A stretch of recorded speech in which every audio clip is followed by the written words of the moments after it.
आप गौसे आदम के चाहने वाले हो, गौसे आदम का जलसा सजाया तो गौसे आदम का जलसा सजा के मोहब्बत नहीं होगी, उनके मिशन पे अमल करके मोहब्बत होगी। मोहब्बत गौसे आजम से करते हो, माल मस्जिदों का खा गए। मोहब्बत गौसे आजम से करते हो, माल पड़ोसियों का खा गए। मोहब्बत गौसे आजम से करते हो, माल हराम का कमाते हो। तो ये मोहब्बत नहीं, ये झूठ है, झूठ। अगर गौसे आजम से मोहब्बत करता तो सुन, गौसे आजम के अब्बा जी ने एक सेब ही तो खा लिया था जो दरिया में बहता बहता जा रहा था। क्या बात है, सुभान अल्लाह, क्या बात है। बहता बहता जा रहा था, भूख लगी थी, कई दिन के भूखे थे, वो बहता हुआ देखकर खा लिया। यहाँ पे एक मसला बताऊं मैं आपको, फतवा अगर लोगे तो फतवा ये कहेगा ये सेब खाना जायज था। क्यों? इसलिए कि जो सेब बहता हुआ जा रहा था इस पर किसी का हक नहीं था। ये जिस बाग से भी टूटा था मालिक को भी पता था कि जो सेब मेरे बाग के पेड़ों से टूट के दरिया में गिरेगा वो मेरा है ही नहीं, वो तो चला जाएगा। समझ रहे हैं आप कि नहीं समझ रहे हैं आप? मैं मसला आपको समझा रहा हूं। साबुन है, साबुन, आप किसी का साबुन उठा के इस्तेमाल कर लो नाजायज, लेकिन वो साबुन घिसते घिसते किरच रह जाए, आखिर में जो रह जाती है छोटी सी, जो अगर घिसो तो यहां हाथ चला जाता वो यही रह जाती है, देखिए छोटी सी है? वो किरच अगर किसी ने फेंक दिया तो उसने ये समझ के फेंका भी ये मेरे काम की नहीं है। उसे अगर आपने बगैर इजाजत के उठा के इस्तेमाल कर लिया तो जायज है, इसलिए कि उसने अपनी मिल्कियत से खारिज कर दिया। देखिए कुछ ये तकरीर चल रही है भाई, अब मैं कुछ काम की बातें बता दूं, इसलिए टाइम तो वो रह नहीं गया तकरीर का, लेकिन इसलिए कुछ काम की बातें बता दूं। बात समझ रहे हैं कि समझ रहे हैं? ड्राइवर साहब चले गए, गाड़ी का जो ड्राइवर है वो जा चुका है, अब इसलिए हम ही संभाल रहे हैं। मसले कुछ समझ लीजिए जो मैं आपको समझा रहा हूं। चने रखे, किसी के चने बगैर इजाजत उठा के एक चना खा लो तो नाजायज, समझ लीजिए आप। लेकिन किसी ने चने फट के उसके छिलके के साथ कोई चना भी चला गया हल्का फुल्का, ठीक, उसने वो छिलके फेंक दिए, फिर उसमें से चना उठा के आपने खा लिया तो जायज, इसलिए कि वो छिलके में जो चना गया था उसने वो मिल्कियत से खारिज कर दिया। मसला समझ रहे हैं भाइयों आप? ऐसे ही बाग का जो सेब, जो बाग के दरख्त की टहनियां उसमें दरख्त में, उसमें दरिया में लची थी, उसमें से जो सेब टूट के गिरेगा मालिक को पता था वो मेरा है ही नहीं। जी जी जी। तो फतवा कह रहा है ये सेब अगर कोई खा ले तो जायज। लेकिन अबू साले अब्दुल कादिर जिलानी के वालिद ने खाया तो तकवे ने इजाजत नहीं दी, ये तकवा है। ओ अबू साले तूने खा लिया सेब के मालिक से तो पूछा ही, ये तकवा है। फतवा कह रहा जायज है, मगर तकवा कह रहा नहीं नहीं भाई तूने खाया, पूछा क्यों नहीं? हम तो अगर फतवे पे अमल कर लें तो बड़ी बात, लेकिन तकवा देखिए, सेब खा लिया, फतवा कह रहा जायज है, तकवा कह रहा नहीं मियां पूछो किसका सेब है पता निकालो। जब दरिया के किनारे किनारे किनारे किनारे पहुंचे तो ऊपर एक बाग है जिसकी टहनियां दरिया में लची हैं, कहा हो ना हो इसी का है। वाकया कई बार सुना होगा, तो मैं इसलिए नहीं सुना रहा हूं कि ये तो बहुत सुना होगा, लेकिन मैं जो सुना रहा हूं उसमें कुछ ऐसी नई चीजें सुनाऊंगा जो कभी नहीं सुनी होगी। वो चीज सुनिए आपने कहा कि ये जो सेब मैंने खाया है ये आप ही के बाग का है, क्या आप ये सेब मेरे लिए माफ करेंगे? मैंने खा लिया। अब्दुल्ला सोमई उस बाग के मालिक का नाम है, ये भी अल्लाह के वली है। कहने लगे नौजवान क्या नाम है? कहा अबू साले। कहा कहाँ खाया सेब? कहा दरिया में जा रहा था। यार समझने लगे ऐसा मुत्तकी नौजवान तो मेरी नजरों ने नहीं देखा, शरीयत कह रही है जायज है, लेकिन फिर भी ये माफी मांगने यहां आया।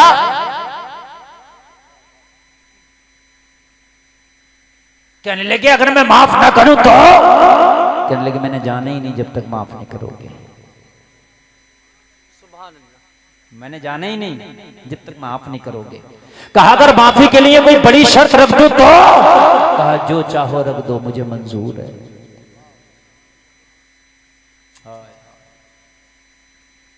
एक हम भी हैं, किसी की ट्राली जा रही है, गन्ने खींच लिए, मजे आ गए, हमारे हो गए, है ना, हमारे नहीं हो गए, वो नजायज। बात समझ में आ रही है कि नहीं आ रही है? और वो गन्ना बच्चा घर लेके पहुंचा तो अम्मा भी पीछे पीछे, बहन भी पीछे, जे बेटे थोड़ा सा मुझे दे दे। अम्मा ने ये नहीं पूछा बेटे हमारा तो खेत है नहीं, लाया कहां से? बहन ने ये नहीं पूछा मेरे भाई तू लाया कहां से? बहन कह रही है थोड़ा सा मुझे दे दे। अम्मा कह रही है बेटा मुझे दे दे। तो बेटे को भी फिर मुकम्मल मौका मिल गया, कह रहा अम्मा ये पूरा ले ले, फिर ट्राली आ रही है मैं तो और ले आऊंगा। हकीकत बता रहे हैं, ताली ना बजाएं, बात को समझे जो मैं बताना चाह रहा हूं आपको। ताली ना बजाएं, बात जो मैं बता रहा हूं उसको समझे मेरे भाई। ये हमारा मयार है, ये हमारा मयार है।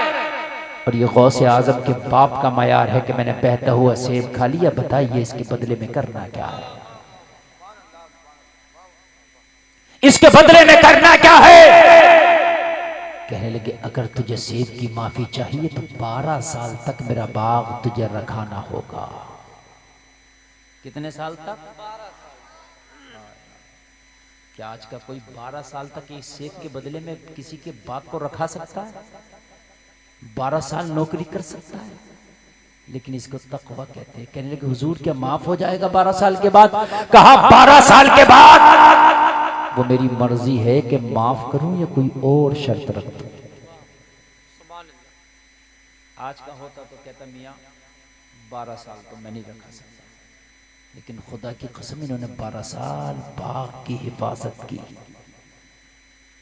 12 साल जब मुकम्मल हो गया और ये जब ये आके खड़े हुए हुजूर 12 साल बाग रखाते रखाते हो गया, अब मेरा सेब माफ कर दें। अब्दुल्ला सुमई फरमाते हैं कि अभी माफ नहीं होगा, अभी माफ। कहने लगी एक मेरी बेटी है, अब तुझे उससे शादी करना होगी, जब तू उससे शादी करेगा तो माफ कर दूंगा। बेटी में कोई ऐसी बुराई थी नहीं जो उन्होंने बताई नहीं। अंधी है, बहरी है, गुंगी है, लंगड़ी है, लूली है, अपाहिज है। आज का होता तो ये कहता भाई जब मैंने 12 साल बाप को रखा दिया, मगर अब तू कहे मैं जिंदगी बेकार कर लूं, भाई इस लड़की से तो शादी नहीं करूंगा। माफ करना तो कर, नहीं करना तो भाई मत कर, जो तुझसे हो वो कर लिए, मैं जा रहा हूं। कहता कि नहीं कहता मुझे बताइए, लेकिन कुर्बान चाहिए है। लंगड़ी, लूली, अंधी, बहरी तो बहुत बड़ी बात है, आज अच्छी खासी बच्ची को फेल कराते हैं, रिश्ता देखने के लिए जाते हैं, अच्छी खासी लड़की में कीड़े निकाल आते हैं, अच्छी खासी, कि इसका कलर डिम है, कि इसकी हाइट कम है, कि इसके अंदर ये कमी है। और लोगों कान खोल के सुनो, मैं तकवा तुम्हें बताऊं, तकवा। कहने लगे हुजूर अगर मैं उससे शादी कर लूं तो क्या वाकई माफ हो जाएगा? कहा शादी कर लो माफ हो जाएगा। कहा हुजूर अगर सेब की माफी उसकी शादी है तो मुझे मंजूर है। यार तकवा दे, करता कोई मंजूर? हर आदमी हर बात में कंप्रोमाइज कर लेता, लेकिन शादी के मामले में किसी की नहीं मान के देता।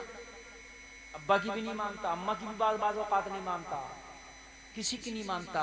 लेकिन यहां तो कह रहे हैं हुजूर अगर मेरा सेब माफ हो जाए तो मुझे मंजूर है। और शादी हो गई। जब कमरे में गए तो खूबसूरत दुल्हन बैठी है, सुभान अल्लाह। कहने लगे हुजूर आपने जो निकाह के लिए कहा, सलमान भाई सही करो, क्या मसला है? अभी हमसे दुश्मनी है क्या? अभी तो यार बहुत अच्छा मैच चल रहा था। कहने लगे हुजूर आपने जिस लड़की का मुझे पता दिया था, अंधी, बहरी, गुंगी, लुंगड़ी, अपाहिज, वो तो नहीं है, उसके अंदर सारी खराबियां, वो तो बड़ी अच्छी खूबसूरत लड़की है। कहने लगे वही मेरी बेटी तेरी बीवी है।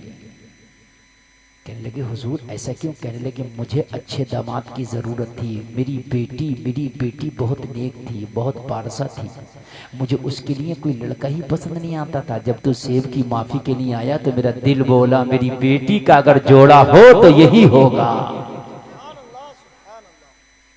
मुझे नेक दामाद चाहिए था।